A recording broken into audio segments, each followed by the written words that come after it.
Hello friends, I am Priyanka and you are watching Priyanka's teaching. Friends, today I am going to explain you a poem which is given in the book of class 5 Gulmohar, and the title of the poem is Tamarind and the poet is anonymous. Means इस poem के poet के बारे में कोई जानकारी नहीं है. Okay? Now move towards the poem and you all can see that this poem contains 5 stanza and each stanza contains 4 lines, means total 20 lines are there. After going through the poem, I came to know that the rhyming scheme of the poem is A, B, C, B. The word lane rhymes with again, while with smile. और ऐसे ही बाकी के 3 stanza की भी rhyming scheme A, B, C, B ही होगी. ठीक है? So friends, first of all about poem, I want to tell you that the poem describes the poet's love for a tamarind tree and the sorrow she felt after the tree had been cut down. देखिए, हमें ये तो नहीं पता है कि ये कविता किसने लिखी है, लेकिन ये जरूर श्योर है कि ये कविता जरूर किसी जो है फीमेल पोइटेस ने लिखी है, जो कि जिसने कि अपने जीवन का एक लंबा समय, अपना बचपन यहाँ पे पेड़ के नीचे गुजारा है. ठीक है, वो बहुत खुश फील करती थी, लेकिन जब वो वापस आती है अपनी जगह पे तो उसको ये इमली का पेड़ उसे वहां नहीं मिलता और जिसकी वजह से वो बहुत सैड फील करती है. Okay, now I am going to explain you the poem stanza wise, so please be with me and let's start. Nobody knows where my tamarind stood, just by a winding lane. देखिए, अब यहाँ पे जो poetess हैं हम कह सकते हैं, वो कहती हैं कि किसी को भी नहीं पता है कि वो टैमरिन ट्री कहाँ था. कोई भी नहीं जानता है कि वो टैमरिन ट्री जो है कहाँ पे था. जस्ट बाय अ विंडिंग लेन, और वो कहाँ था, वो इसी तरीके से एक घुमावदार जो है सड़क के पास था. केवल ये बात पोइटेस को पता है कि वो एक घुमावदार सड़क के पास टैमरिन ट्री था, बाकी किसी को भी नहीं पता है.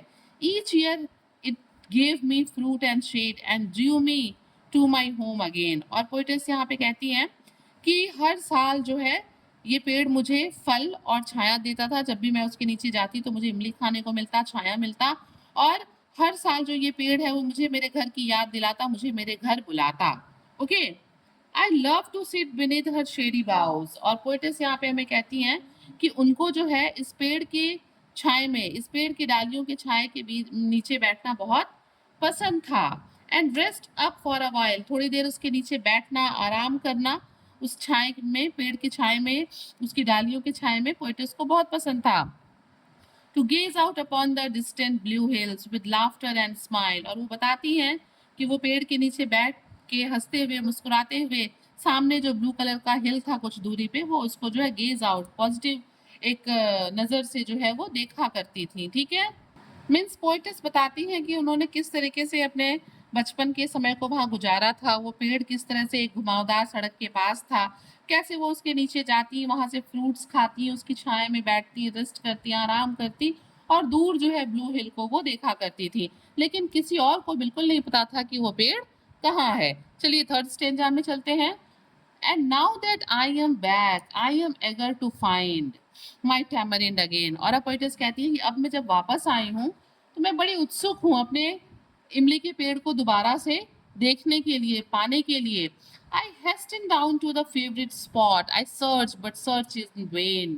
वो कहती है कि मैं जल्दी जल्दी भागते हुए उस फेवरेट स्पॉट पे, जगह पे जाती हूँ जहाँ पे पहले वो इमली का पेड़ था, लेकिन मैं उसे वहां नहीं पाती हूँ. I search but search in when. मैं उसे खोजती हूँ वहां पे, लेकिन जो मेरी खोज है वो व्यर्थ, वेन, नष्ट हो जाती है, व्यर्थ हो जाती है. मुझे वहां पे कुछ भी नहीं मिलता, मैं सक्सेस नहीं होती हूँ इमली के पेड़ को ढूंढने में. Now come on the next stanza.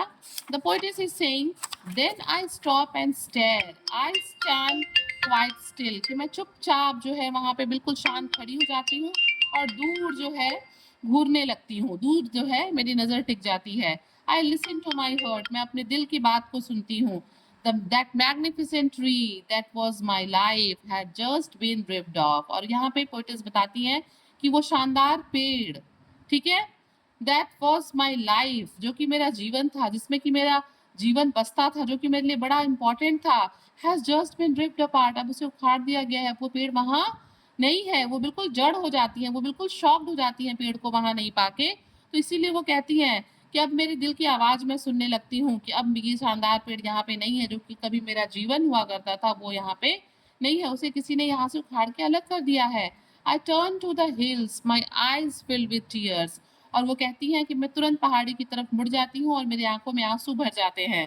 For sure I have lost my soul. और उनको बिल्कुल ऐसा लगता है कि मानो उनकी आत्मा जो है वो कहीं खो गई है। आत्मा वो किसको कह रही है? आत्मा वो अपने उस टैमरिंड ट्री को कह रही है जिसमें उनकी जान बसती थी, जिसे वो बहुत प्यार करती थी। Where once I stood where once it stood tall there is nothing there now. वो सोचती हैं, वो देखती हैं कि जहाँ पे उस विंडिंग लेन घुमावदार सड़क के बगल में जहाँ पे वो पेड़ पहले खड़ा था, लगा हुआ था, अब वहाँ पे कुछ भी नहीं है।